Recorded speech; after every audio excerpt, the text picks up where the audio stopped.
GMNA uses artificial intelligence for generated speech, visuals, and production. AI-generated content may contain errors. Please verify important information before making decisions or taking action. Good night, Montreal. 4 individuals assaulted 2 Service de Police de la Ville de Montreal officers in the Villeray-St. Mitchell Park Extension borough early Monday. The confrontation occurred after officers responded to an incident on the night of Sunday, July 26, and continued into the early hours of July 27. Police said the 4 attackers engaged the 2 officers in a physical assault, forcing the officers to intervene. The officers were on patrol when they were confronted. The incident was reported as a past event at the time of this broadcast. No further details on injuries or arrests have been released. The SPVM confirmed that the assault took place in the Villeray neighborhood of Montreal, Quebec. The department has opened a formal investigation and is gathering statements from witnesses. Authorities are reviewing video footage from the scene to identify the suspects. Gymnastics legend Nadia Comaneci is set to return to the island for a special ceremony on Saturday at the Olympic Stadium. The event marks the 50th anniversary of the 1976 Summer Games, where she earned the sport's first perfect 10 and captured worldwide attention. Organizers say the celebration will feature a tribute video, speeches from former teammates, and a presentation of a commemorative plaque.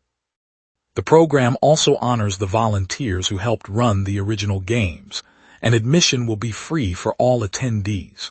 Fans can expect a glimpse of archival footage from the historic competition that put Montreal on the global stage.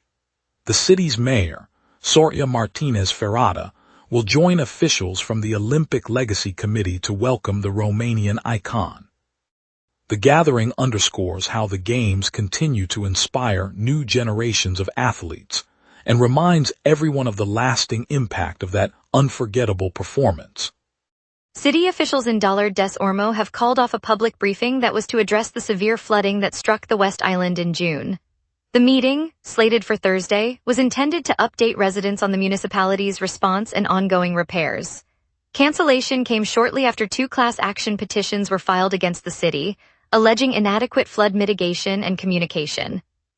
The original agenda featured engineering staff outlining drainage upgrades and a question-and-answer segment on insurance claims.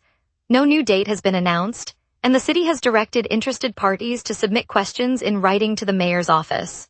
The decision leaves homeowners and businesses awaiting further clarification on compensation, infrastructure upgrades, and future flood risk assessments. The Municipal Council will review the filings during its next session, though no timeline for a rescheduled information forum has been provided. Patrick Wilson and series creator Nick Antosca stepped onto the Fantasia International Film Festival stage today to unveil the final episode of their thriller series, Cape Fear. The screening, held in the heart of the city's vibrant festival circuit, gave audiences an exclusive first look before the episode rolls out worldwide later this month.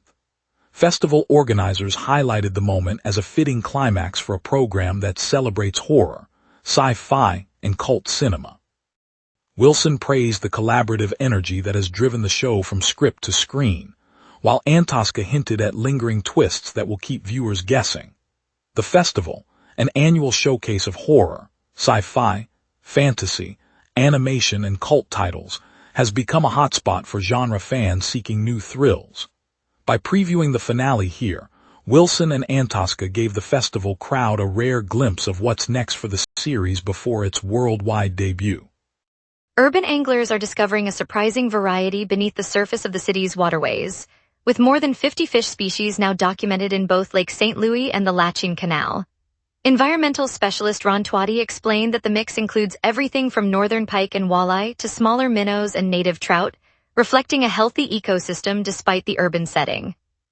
The 2 water bodies, linked by the historic canal that once powered industry, have become favored spots for weekend anglers who cast lines from parks, boat launches, and even the banks of residential neighborhoods.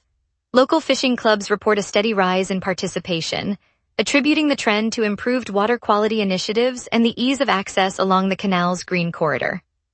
With the season in full swing, experts say the diverse fish population offers both recreational enjoyment and a valuable indicator of the region's environmental resilience. Coming up, The judge will rule on a $31.5 million abuse settlement for the Quebec Archdiocese. We will be right back. Watch the local sunset tonight at 6 p.m. for all your local Montreal news. Welcome back, everyone. That was a quick break. Now, let's dive into the local stories you've been waiting for and see what's happening in our community today. Tonight, a Quebec Superior Court judge will determine whether to endorse a settlement of $31.5 million proposed by the Archdiocese of Quebec. The offer follows claims from more than 194 victims who say they endured sexual assault by clergy beginning in 1940. If approved, the payment would be the latest in a series of legal actions that have stretched across decades, affecting families who still grapple with the legacy of abuse. Legal experts note that the decision could set a benchmark for how similar claims are handled in the province, potentially influencing future negotiations. It may also ripple into everyday finances, influencing insurance premiums and charitable contributions that appear on household bills. For residents who have watched the courts wrestle with these cases, the ruling represents a pivotal moment in a long-running effort to address institutional responsibility. The decision to scrap royalty payments from large American streaming services was defended today by Minister Lightbound, the Quebec lieutenant for the Carney government. In a press briefing downtown, Lightbound said the rollback removes a financial burden that had raised subscription prices for Quebec users. He argued that eliminating the fees will keep popular platforms like Netflix and Disney Plus affordable for families and small businesses that rely on streaming for entertainment and training. The minister also noted that the federal policy, introduced last year, was never meant to target local creators, but ended up inflating costs across the board. By ending the royalties, the government hopes to preserve consumer choice without compromising revenue for Quebec-based content producers. The announcement comes as many Montreal households watch more digital media than ever. Quebec has announced that the rollout of its revised flood risk zone maps will be pushed back to August 1st. Officials say the delay allows extra time to refine the data that will pinpoint neighborhoods most exposed to rising water levels. Residents who have been waiting for clearer guidance on whether their homes sit in vulnerable zones will now have to hold off on any insurance or renovation decisions that depend on the new classifications. The update follows a series of severe storms that left several communities coping with unexpected inundation last year. By postponing the release, the government hopes to avoid premature assessments that could mislead property owners. The revised maps are expected to feed into future building permits, emergency planning, and insurance rate calculations once they are finally published. Earlier today in Montreal, a woman was mauled by a stray cat later confirmed to be rabid. The animal's bite left her with a deep wound and prompted immediate medical attention. Health officials also treated 2 other individuals who had been scratched or otherwise exposed, administering the full course of post-exposure prophylaxis to all 3. The preventative shots are standard practice when rabies transmission is possible, as the virus spreads through saliva from infected animals. Local doctors emphasize the urgency of swift treatment to prevent the disease, which is nearly always fatal once symptoms appear. The rabid cat was captured and is being held for testing while authorities investigate how the animal came to roam the area. Residents are reminded to avoid contact with stray animals and to seek care promptly after any bite or scratch. Quebec's government has ordered an immediate review of its youth care system after 3 children in state protection died in March. 2 teenagers took their own lives, and a 4-year-old died while her family remained under Batcha Youth and Family Center's supervision. The review, launched by the Ministry of Health and Social Services, will examine how cases were managed and whether safeguards failed. Batcha, the agency responsible for child welfare across the province, has come under intense scrutiny as families question the adequacy of monitoring and support. Officials say the investigation will be thorough and aimed to prevent further tragedies, with a report expected later this year. For parents and caregivers, the inquiry underscores how closely child protection decisions can affect everyday safety and trust in public services. The review is ongoing and will involve independent experts and input from affected families. Now let's get a look at tonight's forecast and see what the sky has in store. A subtle ridge and a sluggish jet dictate tonight's calm, while tomorrow's moisture will test the city's limits. July 30th has seen extremes in Montreal's climate book. The all-time high of 31.6 degrees was logged in 2019 during a lingering heat wave that pushed the region into the upper 30s for several consecutive days. Conversely, the record low of 11.5 degrees fell in 2023 when an Arctic blast slipped south behind a stalled front, delivering a rare freeze in midsummer. By comparison, today's climatological average highs sit near 28 degrees with lows around 19, illustrating a modest deviation from the norm. The live radar screen shows a completely clean swath across southern Quebec. No rain echoes are present from the St. Lawrence Basin to the Laurentians.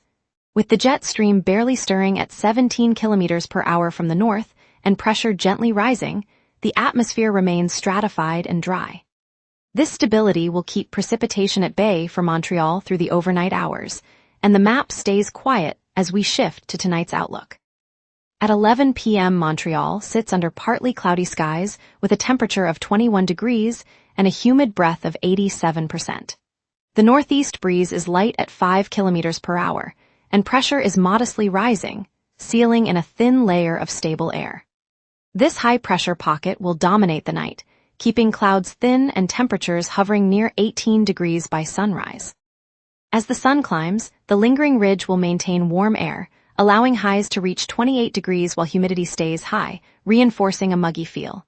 The jet stream above drifts northward, offering no lift for storms, so precipitation remains absent. UV index registers 5, and wind stays below 25 kilometers per hour from the south. No weather alerts are active, so the city can expect a quiet, dry night and a warm tomorrow. Friday opens with a high of 26 degrees and a low of 18, under mostly clear skies as the ridge persists. Saturday's temperature climbs back to 28 degrees, but an increase in cloud cover brings a 30% chance of rain, signaling the first hint of moisture from the Gulf. Sunday sees a slight cooling to 25 degrees, while a strong southerly flow pushes a deep moisture plume inland, raising the rain probability to 75% and delivering steady showers. Monday remains overcast with a high of 26 and a low of 18, and a 70% rain chance as the system stalls. Tuesday finally eases with an overcast sky, a high of 24, a low of 19, and no measurable precipitation expected. And that's your weather. Remember, the wrap is also available as a podcast. Listen anytime on Amazon Music or wherever you get your podcasts. Up next, traffic updates, a look at tonight's events, and a quick Habs sports recap as the season begins. We will be right back. Watch the local sunset tonight at 6 p.m. for all your local Montreal news. And now here's Jason with sports. Montreal hockey is busy on both sides of the ice this offseason. The Canadiens' blue line is deeper than it has ever been heading into the new season, and Martin St. Louis and Kent Hughes are making clear this roster is built on future potential, not past performance. Kent Hughes' strategy for developing center depth is also drawing attention. The front office is playing a long game, and the pieces are falling into place. The Canadiens reshuffled their forward group, sending Sean Farrell to Anaheim in exchange for 23-year-old Sasha Pastujov. Both players are restricted free agents, so this deal is really a bet on upside, Kent Hughes swapping one young forward for another, gambling that Pastujov's ceiling is higher. A position battle just got more interesting. The Montreal Victoire keeps stacking their forward group. 36-year-old Michel Carvinen is the latest addition, signed to a one-year standard player agreement. Carvinen was Vancouver's first-round pick and brings exactly the veteran presence Montreal has been deliberately targeting this offseason. This team is being built with experience in mind. Thank you, Montreal, for watching the wrap. It was a privilege to share Nadia Comaneci's remarkable 50th anniversary celebration with you, and to keep you informed on the day's top stories. We'll be back tomorrow with fresh insight and the headlines that matter to our city. See you then.